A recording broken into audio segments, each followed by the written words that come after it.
Welcome to The Reins of Leadership, the podcast dedicated to helping you lead with presence and influence with trust. I'm your host, Maryanne Smith, business leadership strategist, sharing actionable insights on mindset, EQ, and energy uniquely illuminated by wisdom gained alongside my equine partners. Hello and welcome back to The Reins of Leadership. I'm your host, Maryanne. And as always, thank you for joining me on this journey, exploring what it truly means to lead, to guide, and to inspire. You know, on this show, we often talk about the strategies, the challenges, and the vision required to hold the reins effectively. But sometimes the most powerful lessons come from not what people achieve, but from who they are, the journey they've taken, and the heart they bring to their work and their life. And today is one of those special episodes. I'm genuinely thrilled and honestly quite honoured to welcome someone who I've admired for a number of months now. And today's special guest is Maryanne Baker. And hello, Maryanne Baker. I love to welcome you to my podcast today, and I'm so excited to have you on board. Now, for the listeners out there, today Maryanne and I have connected because we've met on a leadership weekly, fortnightly gathering that we have online. And we got talking last week, and there was just so many synergies in what Maryanne had to say that I asked her if she would come onto the podcast to share her thoughts and ideas with my listeners. So welcome, Maryanne. Thank you so much for having me. And look, I'm just so excited to be able to join you. And I agree, when we had that sort of chat last week, even though we've seen each other on these leadership calls for quite a while, 18 months or even more, longer, I'm not even sure. I think it was just amazing just to have that one-on-one conversation and realise both how wise we are, such wisdom coming from two so young. So I thought that was fantastic. But thank you so much for having me here to share what I'm doing and share with you your stories as well. Thank you. And I want to draw the listeners into your immediate story and where you are recording this episode. So we're online, but where are you physically located right at the moment? And tell us why. Absolutely. So at the moment, I am at a place called Waralty Beach, which is on the Yorke Peninsula in South Australia. And it's forming part of a trip my husband and I are currently doing in our four-wheel drive truck, and we've been on the road for about 9 months, and we're slowly making our way back to Western Australia, and we're traveling along the entire coastline, so hugging the coast the entire way home. So today I'm in I've got Starlink up, which is our absolute lifeblood. It's not a plug at all, but it is fantastic. It makes me very connected. And behind me, I've got the beautiful clear and turquoise waters of Waralty Beach. And there's only one other camper just up the beach from us at the moment. So it's beautiful. Oh, that is so exciting.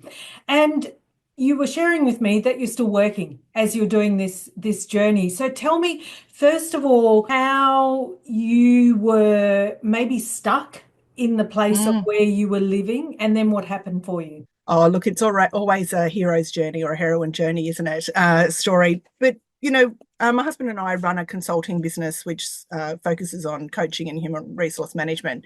And we had for many years been talking to our clients about all different ways they could work. And, we came to the time where all the children had left home. We've got 4 amazing children, and they had all grown and flown the nest. And we found ourselves just in the daily, doing what we've always done. And we knew we wanted to do a bit more.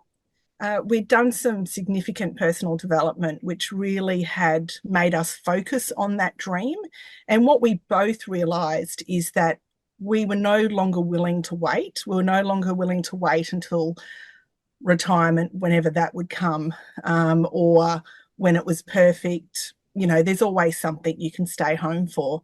And we also wanted to really test ourselves and test what we share and how we communicate with clients and what we think is important, and test ourselves and put ourselves in a situation where we've got a truck, as I said, and we wanted to do some travel. So it became a real opportunity to go, how can we And that opened up some amazing conversations because I was definitely more limited in it than my husband was. And again, we knew we needed some help. So we shuffled ourselves off to Bali and did some PD. And in that PD, we pulled the trip 12 months forward. And I think, honestly, my husband did that just to scare me into submission and make sure that I had to get things ducks in a row. But there was other things we needed to do as well, and we had to have a good conversation with our staff, and we had to have a really clear conversation with our clients. And the only way we could do that was to become really clear ourselves about why we wanted to experience this. Because the universe certainly likes to test everyone once a decision's made, I then had a heart attack, which was very unexpected. I'm 49. I was 48 when I had the heart attack, and I was in Canada at the time visiting one of our kids. And, that really made us decide to do the trip and to go, let's do it now, and what do we need to put in place for that. So as I said, we told the team, and honestly they were very excited that I wouldn't be around a lot, which I don't know what that says. And they have all absolutely thrived and just taken on different parts of leadership that they had to take on because we weren't there all the time. And then we had the conversation with our clients as well, and that was really nerve-wracking because we had situated ourselves to be always available. So we had to be clear with ourselves what we were willing to do. And we spoke to them. We said, look, you will be able to contact us on these days every week. We will stop and Starlink will go up and we will be working. But other days we might not be fully available. And all of our clients have been exceptional in understanding what we're doing. We've stayed working with them, we've increased work with them, and we've also taken on new clients, which we didn't expect to do once we were traveling. Fantastic. So that's where we are now. That brings us to about 9 months, 9 or 10 months in, and we're slowly making our way back west and seeing where it takes us next. I love that story. And there is, the pain of that health problem, the heart attack in there. And what I love about it, not so much the fact that you were seriously in trouble, because it's a major thing that happens, is the positive you took from it. You turned it round and you could have said, okay, I'm going to be stuck and because I've got health issues, I'm staying. Or Yes. you could have said, I'm going for it and let's do it now and enjoy ourselves, which is exactly what you did. Yeah, and I think it's really important to really, when you're going through something, you need to look left and right and see who's beside you at the same time. And I was blessed and fortunate enough to be surrounded by exceptional people from the moment it happened in Canada, from the paramedics right through to all of the hospital staff, and then Qantas even getting me home, just taking additional care. But, when I got home, an amazing cardiologist who literally from the word go, when I was being all over emotional and being a bit like, oh my goodness, what's going to happen? He was very much like, just like you can do the trip, like this is fine, this is how you're going to be able to do it. So I've got an amazing kinesiologist, I've got an amazing chiropractor, I've got amazing mentors, I do a lot of PD. But first and foremost, my family, they all didn't bat an eyelid when we said we wanted to do something extra. And yes, look, there would be limited parts of it that I wouldn't be able to do, like, for example, I didn't do the Kings Canyon rim walk. That was a bit beyond me, but we had lived there previously, so I had done that walk already. But there's been other hikes that I've been able to achieve, Cradle Mountain, all that sort of stuff. So I think it's about any adversity is, and not saying that there aren't difficult days. I literally had to be able to even walk 10,000 steps a day. It took me a long time, but it's about having that real clear intention at the end. Whether you achieve it or not isn't the point. The point is that you're surrounding yourself with people that give you the tool in which to add to your toolbox to be able to do it. Oh, I love that. Absolutely love that. And as you know, my podcast is about the reins of leadership and drawing on the wisdom of the horses and how they share their insights into the leadership journey. And I actually really like all that story that you've been sharing with us that you were, and it's like, a horse is stuck in a yard or stuck doing something that it's only ever been able to do, and it doesn't want to think outside the box and try something something new. And when I'm working with my horses, some of them get so fixated. No, this is the only way I can do it. And yet when you ask them very quietly, you support them, as you were saying, that support, you Mm. need that support. And you're giving that trusted leadership guidance, and you're breaking it down into small chunks, which is what I heard you saying about your steps that you had to Yeah, get yourself up there to be able to do those walks. And you break it down and you reward the horse for those small steps. They're all part of our leadership journey, aren't they? And it's they are. Yeah. And I think as well, no horse or no person is born believing that they will just grow up in a paddock, or they'll be in a yard, or that they will sit at a desk, or they'll be a, whatever profession that nobody's born and handed a profession. mm, So I think if we're going to use horse analogies, it is about those fences we put around ourselves and we yeah. put around the teams as well. So, we've all experienced it ourselves, and we've certainly had to assist those around us that come to us for support in about seeing what's beyond that gate. So, Mm, if the gate was opened, would you walk through to whatever it is you're looking at? So, the horse analogy, you're looking at the hills, you're going, I'd love to be up there galloping through the hills, not sitting here at a feed trough, but the gate's open, but yet I'm stuck here. Now, yeah. who's keeping the horse there? The fence is keeping the horse there. Even though the gate's open, that's only a small little area. Everywhere else is closed off for it. So I think as leaders, we need to look at that gate that we open for our staff, our team, our people we support, and go, have we opened it wide enough that they Mm, know they can walk through it? Or are we keeping it just ajar? Have we unlatched it, but we've not really told them because we'd rather they stay where they are because that's really convenient for us. We get to just not have to, do anything. We don't then have to leave our yard and learn more skills. And I think that's sort of that really important piece to understand that none of us are sitting where we will sit in 10 years' time. mm. We're just not. We evolve as people, life circumstances change. So, whilst we might be having a really full cup in what we're doing now, we're traveling and working on the road. This won't look like this in 10 years' time. I don't know what it looks like, but I do know that because we opened that gate really wide, we were given a really big opportunity to choose where that would take us next. Beautiful. Now, there was so much I can take from that and go with, but yet I do want to focus on come back to the energy of working Mm. with horses and the energy of working with humans. And you shared with me last time that you do work with energy. Tell me some more about that, or Yeah, us. absolutely. Yeah.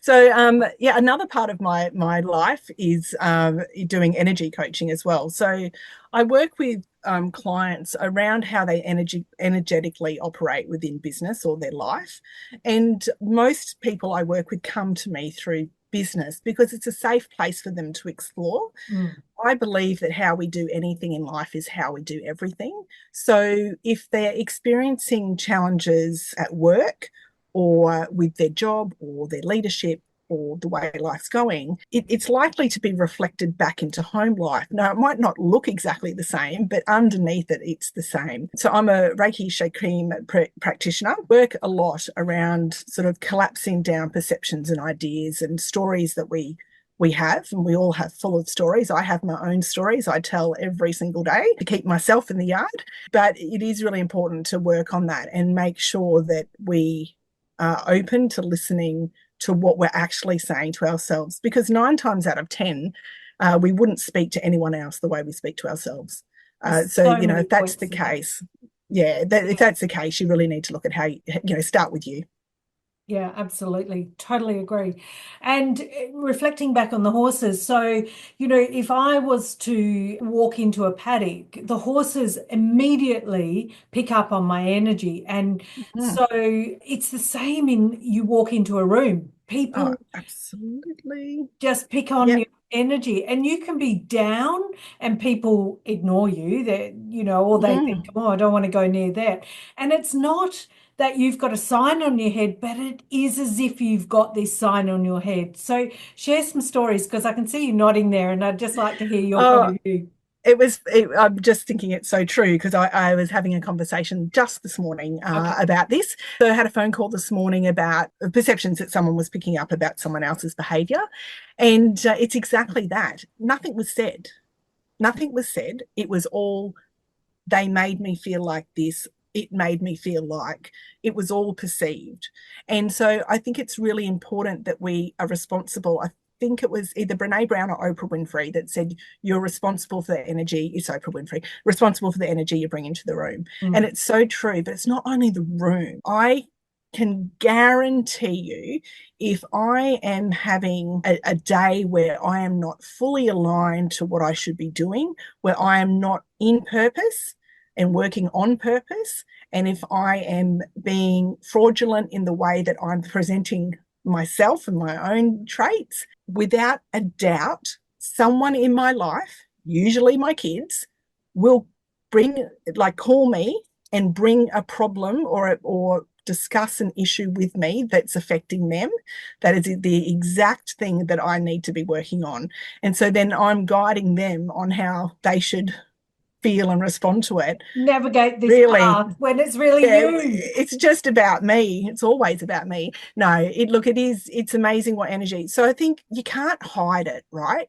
You can't turn up at 9 o'clock on a Monday morning in your pressed business suit, coffee in hand, the whole world's in order because you're at work, and you can't leave at 5:01 and go back into your home life where you aren't operating at that high value state and get away with it, Mm. or vice versa.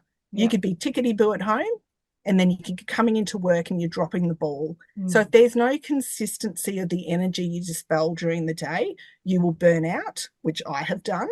I'm speaking from experience. So you'll burn out. You'll be able to catastrophize anything Mm. really easily.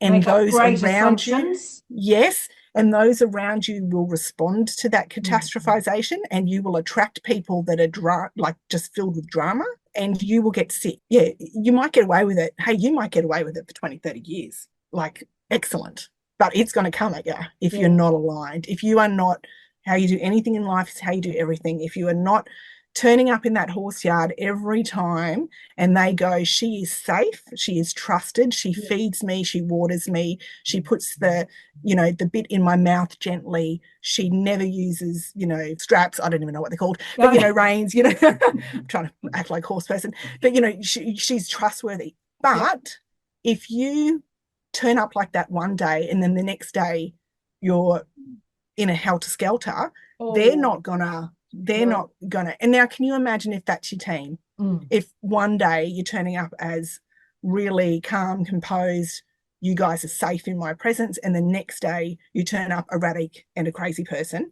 that doesn't work. And Ticking time again, bomb. yeah, absolutely. And I have been that crappy leader at times. Mm. And I think it's okay because we all need to look at our blind spots. We all need to be okay that that happened because it taught us something. But it's when it doesn't teach you anything, Yeah. you're not going to be able to run away from it for long. No. And so, do you have some specific tools that you recommend to your team or to others when working with them to keep them, grounded and that centered presence to really be supportive and offer that safe environment? Look, I think it's individualized. I think there are core things that we can always do. Every year we work with the team and we do vision boards, and we do a beautiful little exercise where we write ourselves a letter in 12 Mhm. months' time to ourselves Nice. about what our years look like. And then every year I give them that letter, and then we write the next year's letter. And what they've learned, and what I've learned with that as well, that be really open to dream big in that letter, because I'm a big believer in, once you verbalize something or give something a name, I think it's really, really critical to you empower that. So it works both ways too, right? So if I'm always saying, I'm fat and I'm old and I'm wrinkly, I'm going to be fat and old and wrinkly. But if I say that I'm getting stronger every day, that I can walk further than I ever have, and that I want to be a young, vibrant grandmother, then that's who I'll be. So we do that exercise every year, and I believe you'd have to ask them, but I certainly have found it very powerful, and I believe they have as well. And we've had new houses bought at the beach, and we've had engagements and all sorts of things come out of those letters. It's been amazing. So that's one of my favourite tools to use as a team. I just want to break in there because I'm feeling this sense of belonging in your team, and I hope so. yeah, and I'm also feeling that sense of purpose is being shared amongst, your sense of purpose and purpose for having the team and the vision that you have is being shared amongst the team. Yeah, and I think it's important that, leadership isn't about every one of my team is a leader, and they lead me. Yeah. And sometimes the lessons they're teaching me I don't particularly want to have, but that's just ego. That's just me going, you're being lazy. Like who else then? Who else do you want to have that lesson if it's not going to be me? I do hope that they can feel, oh, look, we've had people transition in and out of the team. Of course we have, and that's okay as well. But I do know that we highly value the team that work with us, and we hope that we offer that environment for them as well. What are some of the most significant shifts or results that you've seen in leaders and their teams when they start consciously incorporating this awareness of energy? Well, it starts with them. There is nothing more powerful, whether you have been the person to stand beside them as they take the journey or you were just witnessing it, than to see someone soften and fall back into place. So by that I mean, when you are meeting someone who isn't congruent in all of their parts of life, it is like energetically their shadow of themselves is sitting just behind them. And when they get that moment where they drop back into who they are, it collapses into one, and there's no shadows, there's no dark spaces, there's nothing for a spotlight to go on. And Can I you just think, explain for the listeners what the shadow sure. is in your meaning?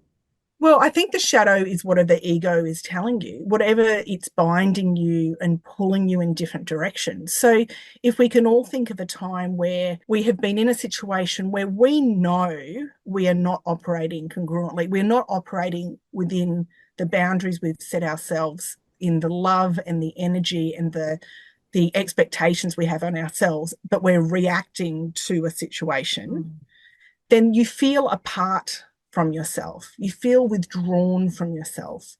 But when you can have a look at it and understand that we need to love all of those parts of us, we need to understand them to be able to overcome them, then we become one again. We're not competing with our other self. We are within ourselves. We are a part of ourselves, not a part from ourselves. And I think that's that moment that I love when I see it, whether I've facilitated or I've seen someone else facilitate it, but that aha moment, that click moment where they go, oh, okay, and we're not the mistakes we've made. We're who we are when we've built ourselves away from. And it's easier said than done. I've had significant stuff happen in my life that I'm still working on to this day. As But we all do. as we all do. And I think that's part of it. None of us come forward with this halo existence of purity saying, let me show you. It's not that at all. I think the success of leadership is your failure and how you respond to it. Because if you give those around you permission to fall, they will allow you into that basement with them and have a conversation about it. But if you don't, then you're looking around going, where are all the people at? Where are they? Because nobody wants you. You're not safe enough for them to be around you. To share. So I think to share, and I've had some exceptional leaders. I've had exceptional human beings that have come across my path unexpectedly at the critical moments, and they've shone this beautiful beacon of light for me to go, just come this way, just this path, just veer a little bit to the left, it'll be fine. And they've reminded me of who I am and allowed me 30 seconds of grace to just take a breath and go, okay, someone can see me. Someone's found me, and now I can move forward. So I think back to your question, I think it's those moments of transformation that if you're still enough as a leader, if you are reflective enough as a leader, or just as a human and as a friend, as a wife and as a mother, and I'm not saying I'm the good one, I'm a crappy one, but we all have moments. If we have enough people around us to give us some grace, we will be able to see that in other people. And I don't know what the greater gift is, but to see purpose in other people. Yeah. Yeah, that is fantastic, Maryanne. And what a beautiful way to wrap up our conversation. I would like to just bring it together with the horse analogy, because it is exactly the same when you're working with the horses. So if you see them for who they are all individuals. You give them that grace to have their opinion or to express whatever they need to express, and to be that safe person around, then they will give you so much. Yet it is really tapping into their individuality and just giving them little bites of successes and reminding them, and then they'll go anywhere with you. So yeah, Amazing. fantastic. Really fantastic to have you on board today. Thank you. Thank you. Oh, thank you. It's been lovely to chat and get to know you. Thank you. And have an amazing the rest of the day in the sunshine where I you will. are. I can't even remember the name of the peninsula. Wirralty Beach on the York Peninsula. Yeah. Beautiful. I truly believe that Maryanne's insights into leading with purpose and the power of vulnerability are not just valuable but essential for anyone to lead more effectively and, perhaps more importantly, more authentically. Getting the chance to sit down and talk with her feels like a real gift, and I'm so excited to share this conversation with you all.